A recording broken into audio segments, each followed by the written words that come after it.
اما بعد عزیز بھائیوں، آج جو ہماری گفتگو کا محور ہوگا وہ یہ ہے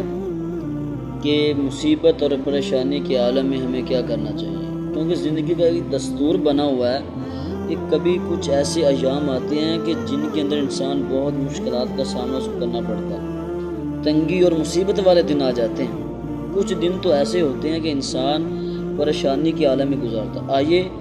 سنن نبی داؤد کے اندر روایت موجود ہے، حضرت اسماء بنت امیس رضی اللہ تعالیٰ عنہ فرماتی ہیں کہ اللہ کے نبی نے مجھے خود ارشاد فرمایا